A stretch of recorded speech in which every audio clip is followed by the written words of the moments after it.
Boa tarde para você, seja bem-vindo. Hoje é sexta-feira, tem muita informação aqui nos Donos da Bola até 2 da tarde, com a dupla Grenal dentro de campo e também tem a eleição colorada marcada para esse sábado. Antes a gente vai até a redação na Central do Esporte. Gonçalo Cirne Lima, boa tarde. Tudo bem, Chico? Boa tarde a você, boa tarde a todos. Marquinhos Santos não vai assumir o Vasco. Ele tinha apresentação marcada para hoje às 11 horas da manhã. O clube confirmou o treinador para 2015. Ele tem 35 anos e estava no Coritiba. Alegou problemas de saúde em sua família e por isso ele vai continuar morando na capital paranaense. Não pode sair nesse momento. A tendência, inclusive, é que ele permaneça no Coxa para a próxima temporada. Recorde, né? Caiu antes de assumir o Marquinhos Santos lá no Vasco da Gama. Roberta Gabado, boa tarde. Como é que boa tarde, Chico. É bem fácil. Através do nosso Twitter, @donosdabolaRS, ou acesse a nossa página no Facebook ou também pelo nosso e-mail, donosdabolaRS@band.com.br. Participem. Participe, mande a sua mensagem. Olha só, nem todos os atacantes colorados satisfazem o torcedor, ou satisfizeram durante o ano. O Inter busca algum jogador para ajudar Nilmar nessa posição, mas o clube sonha alto. O Inter pensa alto para a Libertadores. O centroavante pretendido pela direção colorada é Paulo Guerreiro. Dirigentes estiveram em São Paulo para saber a situação do jogador do Corinthians.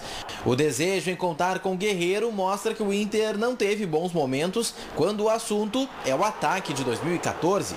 Rafael Moura terminou o ano como artilheiro da temporada com 19 gols. Mas a relação do He-Man com a torcida nunca foi das melhores. É que muitas vezes os gols perdidos deixaram os colorados irritados. Wellington Paulista marcou 10 gols, todos até o mês de maio. Isso mesmo, há 7 meses o centroavante não sabe o que é balançar as redes. Opções como Eduardo Sacha e Martin Luque se lesionaram e não foram aproveitados como se esperava. Nilmar foi contratado em setembro depois de passar 2 anos no Catar. Não teve tempo suficiente para se readaptar. Nilmar ao lado de Paulo Guerreiro seria o ataque dos sonhos para a disputa da Libertadores. Se o negócio com o peruano será concretizado, não se sabe. Os valores são altos, mas é consenso no Inter de que Guerreiro resolveria os problemas no ataque colorado. Em seguida, mais detalhes desse arrasa-quarteirão aí de ontem do Guerreiro, que parece que não vai confirmar, mas também das alternativas que o Internacional vai ter para a linha de frente aí a partir do ano que vem. Antes eu tenho um recado para você. Do Trilegal, gente, olha só. Pô, olha, esse recado aqui eu dou toda sexta-feira. No Trilegal, você tem a possibilidade de mudar a sua vida. E é muito fácil participar. Estou mostrando a cartela aqui, ó. Você tem 2 premiações, sempre concorrendo de forma separada. Primeiro para quem é da capital e para quem é do interior. E esse é o Trilegal Tchê, gente. O Trilegal Tchê é só para quem é do interior do estado. E aí fica muito mais fácil de você ganhar, muito mais fácil de participar e muito mais fácil de ganhar. Porque quem compra o Trilegal Tchê só concorre com quem é do interior do estado. Quem compra o Trilegal só concorre quem é de Porto Alegre, região metropolitana. E aí você tem a chance de conquistar 4 carrões, gente. 4 carrões. E presta atenção, que carrões? Uma Ford Ranger, uma Mitsubishi Pajero e no prêmio principal, uma BMW e mais uma Mercedes, além das sensacionais rodadas especiais, né? 20 motos Honda, mais de 440 mil em prêmios, 440 mil reais em prêmios e tudo com dupla chance. Agora, na semana especial do Trilegal Tchê, também são chances em dobro, né? Deixa a sorte grande chegar para você e sua família neste fim de ano. Bota todo mundo aí de casa de Trilegal Tchê na mão. As chances são muito maiores, porque no Trilegal Tchê só concorre, como eu falei, quem é do interior do estado, gente. Para quem é de Porto Alegre, região metropolitana e litoral, tem o Trilegal, com os mesmos prêmios, mas só para quem é dessas regiões. Trilegal Tchê e Trilegal, prêmios separados, concorrendo separados, muito mais chances de premiação. Final de ano está chegando, então compre logo o seu Trilegal com a garantia da Plube nos mercados e revistarias e assista ao vivo aqui na Band, hein? Sempre aos domingos, às 9 da manhã. Trilegal Tchê especial, 4 carrões para a sua vida ser muito mais especial. Trilegal. E aí, gente? Bom, sobre o Paulo Guerreiro, a informação é a seguinte: a assessoria do jogador desmentiu que o encontro dos dirigentes do Inter foi para tratar desse jogador, que ele só joga no Corinthians aqui no Brasil. Claro, o que aconteceu? O Inter foi negociar ou sondar outros atletas, o Osvaldo, o próprio Dudu, com passagem aqui pelo Grêmio, e aí deve ter perguntado a situação do Guerreiro, que não renovou ainda com o Corinthians, e de alguma forma isso vazou e gerou toda essa repercussão. Mas o fato é que o Guerreiro deve mesmo, se não ficar no Corinthians, ele tem propostas de fora também, não deve ser ele. Mas o Inter tem Nilmar e Sacha, que a gente imagina que seja um ataque inicial, e depois tem as alternativas que a gente viu esse ano. O Wellington Paulista, o Rafael Moura, o Luque, que ainda não vingou. Vocês acham que tem que ir para o mercado? A única chance do Inter trazer o Guerreiro, um abraço companheiros, seria se tivesse um furo no contrato. Por exemplo, paga um X para o Corinthians e ele estaria livre e o Internacional ofereceria um caminhão de dinheiro para eles. Essa seria a única chance. Se tivesse um furo no contrato dele com o Corinthians, paga uma multa a partir de um instante tal, ou ela vai retrocedendo, e aí pode ir para outro time. Porque o que os clubes brasileiros fazem para garantir os grandes jogadores? Às vezes fazem contratos de risco. Se aparecer um comprador do estrangeiro, tem que liberar imediatamente, né? Que não seria o caso, seria um comprador nacional. Ou então, fazer um pré-contrato e obter o Guerreiro para o segundo semestre de 2015 e anunciar exatamente isso amanhã de manhã, por exemplo, no dia da eleição. Compramos o Guerreiro, só vamos utilizá-lo a partir de julho. Mas aí o Inter certamente tentaria de alguma maneira conseguir a liberação antes, pensando por um lado de que o Corinthians talvez não iria querer um jogador rival, né, que já está acertado com um rival justamente da Libertadores. Eu vejo de outra forma, né? Eu vejo que... Só eleitoreira? Não, eu acho que faz parte, né? Eu não tenho como desconsiderar isso. É que as notícias elas estão muito na condicionais, justamente essa semana. A pergunta é, essa negociação continua segunda-feira? Não sabemos, né? Então, então, a não ser que houvesse, que é muito difícil, tá? Uma negociação tão boa para o clube e que os dois candidatos entrassem em acordo. Né? Agora, então, o negócio do Dudu eu vejo diferente. Se há mesmo 6 clubes brasileiros interessados, tem que se antecipar e conversar com os procuradores, porque senão, aí mesmo é que se vê que só teria situação e oposição. Tá saindo fora, não faz mais nenhum negócio. Se o Inter precisa de um atacante de velocidade, tem a convicção de que é Dudu, tem que conversar com os caras, independente se vai ganhar ou perder a eleição. Não, porque bem. O Dudu tem que saber, o Cruzeiro ofereceu tanto, o Corinthians ofereceu tanto, o Flamengo também entrou, né? Querendo, o Grêmio queria permanência. O Dínamo estaria disposto a receber apenas metade dos 6 milhões de euros, 3 milhões, por 50% do passe e os outros 50 negociáveis na sequência. Nem isso o Grêmio teria, né? O problema é esse, para manter o jogador aqui, que são os 3 milhões. E aí o Flamengo quer fazer esse valor parcelado e tal, e o Inter está tentando botar esses 3 na caixa. O Inter está sondando. Isso, para ver a situação. Não, sondando é por causa do som. Perfeito. Sabe que a questão do Guerreiro, seja ela eleitoreira ou não, é uma obrigação do Inter. Se tem um jogador como o Guerreiro, que está com um contrato acabando, mas um time que já vai trabalhar na metade do ano, cara. O contrato do Guerreiro está acabando. Pode fazer um pré-contrato. Pô, mas tem a Libertadores agora em fevereiro, cara. Mas ele pode negociar a partir de janeiro. Não, quem vai negociar? Tá. Eu não negociaria. Com licença. Vai sair? Tá bom. Em julho tu pega ele. O que eu estava querendo dizer é que um jogador, na situação do Guerreiro, que está com um contrato acabando, ele está com um contrato acabando. Porque se um jogador já está naquele período de 6 meses, que já tem a possibilidade legal de assinar um pré-contrato contra o clube, significa que o contrato dele no mundo do futebol já está acabando. Ou seja, por isso que o Corinthians quer renovar. Senão não teria essa bronca do Corinthians se o contrato dele não estivesse acabando. E por isso, só um pouquinho aí. E por isso o Inter faz, seja isso eleitoreiro ou não, é obrigação. O Inter querendo um atacante e o Guerreiro, nessa situação, o Guerreiro, que a gente sabe como é que ele é, o Inter no mínimo faz a obrigação, que é pelo menos ver qual é que é a questão do Guerreiro. Mesmo que seja impossível. Foi uma sondagem. Quer ver outra coisa que o Grêmio está num pepino desgraçado? O Kleber é um pepino, são 2 pepinos. O Grêmio já admite liberar no mole. Vai. Só para abrir mão do salário. O Kleber não quer isso. O Kleber não quer. Óbvio, ele tem 2 anos ainda ganhando mais de final. São 2 anos. O Moreno é 1.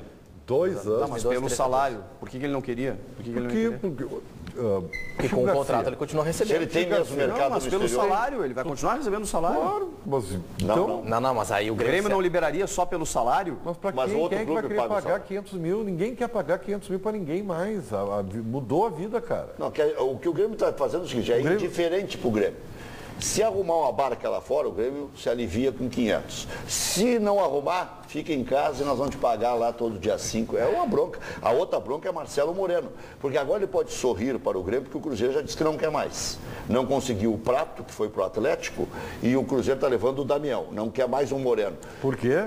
Porque custa caro demais. Custa caro, mas aí o Grêmio traz o Moreno. E em junho ele pode botar uma bola nas costas do Grêmio. Lembrando que basta fazer um contrato com outro clube. Que o Moreno está emprestado do Grêmio pro Cruzeiro. E o Grêmio quer vender, recuperar aquele investimento que fez em 2011 e agora não, não quer pagar um salário altíssimo. Se o Grêmio pegar 2 milhões de dólares pelo Moreno, é um baita negócio. Negócio. Se livra do grande salário e vai atrás do outro centroavante. Bota o Lucas Coelho. O Grêmio vai jogar o gauchão. O Kleber, o Grêmio... Não é tão simples. O problema é o seguinte, o Grêmio não tem condição de pagar esse salário. Porque, a grosso modo, o Filipão teria que tentar...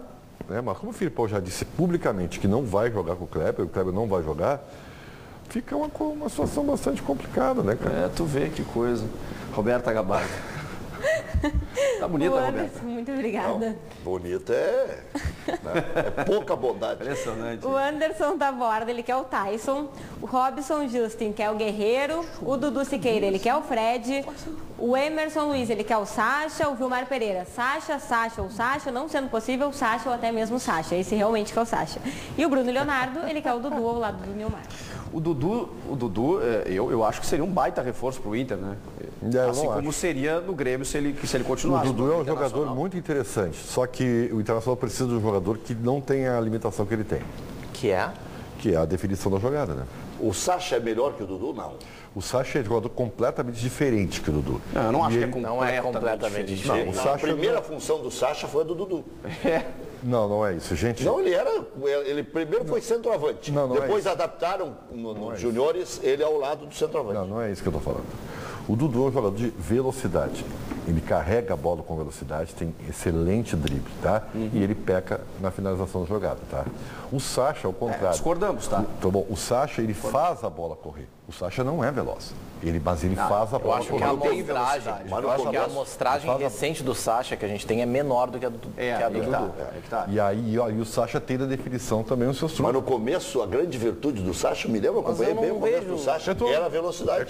Mas ele é veloz, ele não é tanto quanto o Dudu. Mas eu acho que o Sacha é um jogador veloz, de mobilidade especialmente. Mobilidade não quer dizer velocidade. Tá? Acho que são jogadores que seriam usados na mesma posição.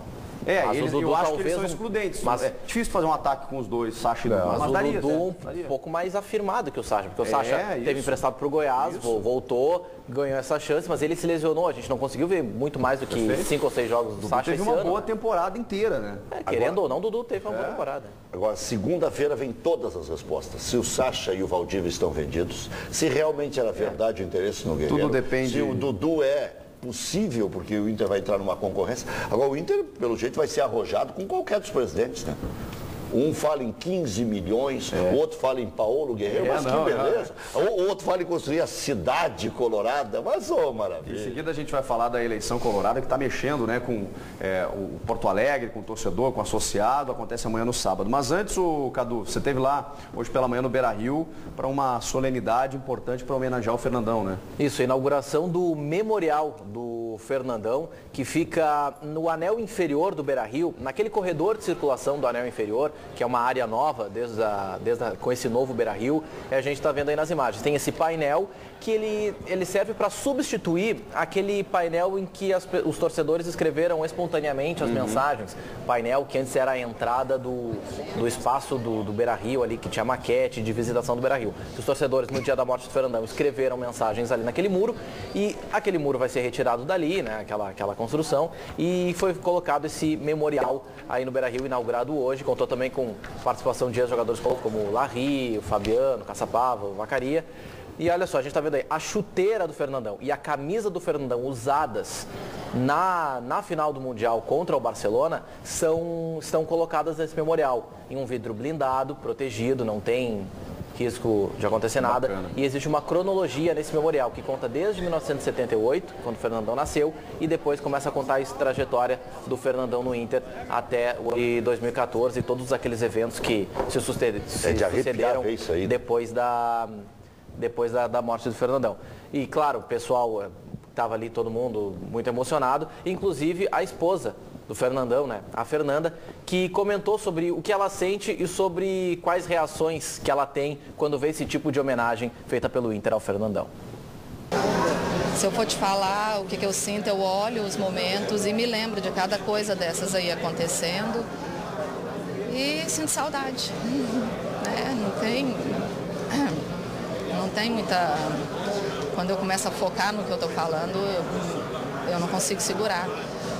É tudo muito bonito e são muitas homenagens e eu só tenho a agradecer a todo mundo e que bom que foi reconhecido, porque realmente ele era uma pessoa maravilhosa, era muito colorado e ele merece.